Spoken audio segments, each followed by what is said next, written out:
Hi and welcome back to Garden Ninja. Now pots are a great way to inject some colour into your house and garden, and they're a great way for beginner gardeners to start gardening. However, do you find that after you've potted up a pot with lovely annuals and flowers, after a few months they go all crispy and horrible like this lavender and you don't really know what to do? Because if that's you, then I'm going to show you a really quick way to get year-round interest using succulents.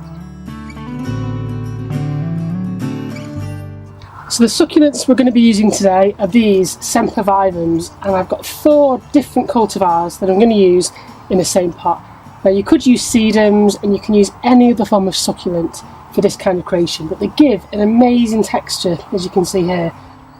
Now usually when you're potting up a plant like this, you're going for bold colours and big showy flowers, but they do require a bit of maintenance, whereas succulents are going to give you all this beautiful texture, minimal maintenance, and they'll survive all the way through the year. So come on, let's get cracking.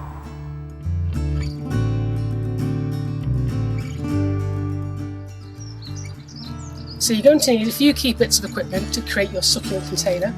The first is a really good quality multi-purpose compost, which will be the growing media for the succulents. It will retain moisture and feed the plant over time. However, succulents really hate soggy bottoms. They're a bit like Mary Berry. So what we're going to do is introduce some of this, which is perlite, and we're going to mix it into the compost.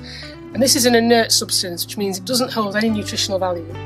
But what it will do is allow the roots of the Sempervivums to stay free draining.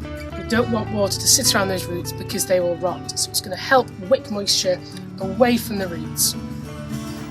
So the kind of succulent that I'm using in this demonstration are these Sempervivums, or house leeks as they're commonly known.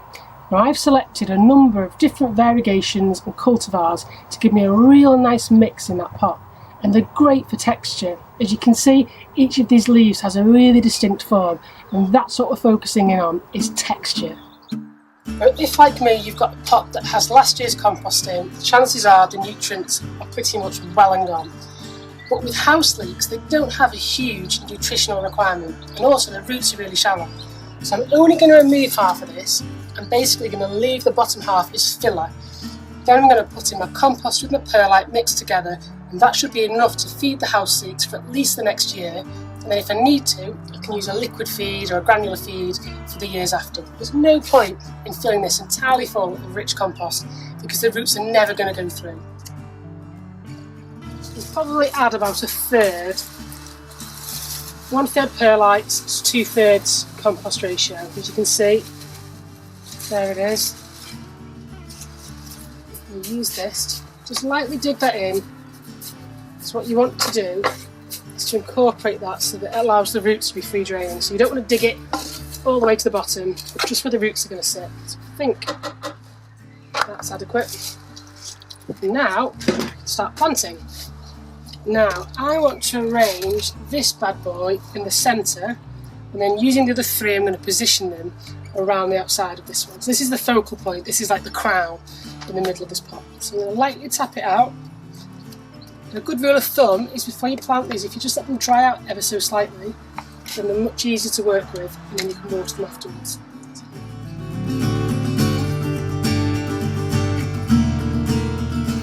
Once all your Sempervivums are in place, carefully backfill with soil, usually just using a finger or the end of a paintbrush. It is a little bit time consuming, but it's well worth the effort, because if you don't, you get soil everywhere and it starts to look a bit messy. It's well worth the patience, and it's a little bit of zen. Now if you want to clean the Sempervivums up even more, you can use a paintbrush, and just by dabbing lightly you can pull out any tiny particles of compost that have got in there. You'll see a lot of that compost does leave the rosette of the Sempervivums, but you can use a paintbrush. Just carefully give them a little water. You don't want to completely soak them, and you don't want to do this when it's throwing it down with rain. You want a dry day really, to give them a chance to dry out. Now you could use a horticultural grit or a gravel to mulch in between the house leeks if you want a really pristine finish. But I quite like being able to see the soil and seeing the progress of the Sempervivums as they grow and merge together. So it's entirely up to you. So in under 15 short minutes we've taken a pot with a dead lavender and turned it into something with a wow factor. Now, by using the Sempervivums, these house leeks, or sedums, or any form of succulent, you can draw people's eye down to this pot. So it might not have the tall, blousy flowers, but you also don't need to water it every day. You won't need to keep feeding it and deadheading it, so it's super low maintenance. And because it's all about texture, it makes you want to go up and touch it. And it'll survive year round because Sempervivums are evergreen.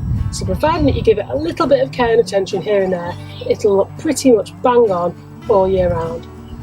If you've liked this video, why not subscribe to my YouTube channel, where there's plenty more garden design hints, tips and hacks. Or visit my social media pages where you can share your pots and your creations with me, the Garden Ninja. Thanks for watching, happy gardening.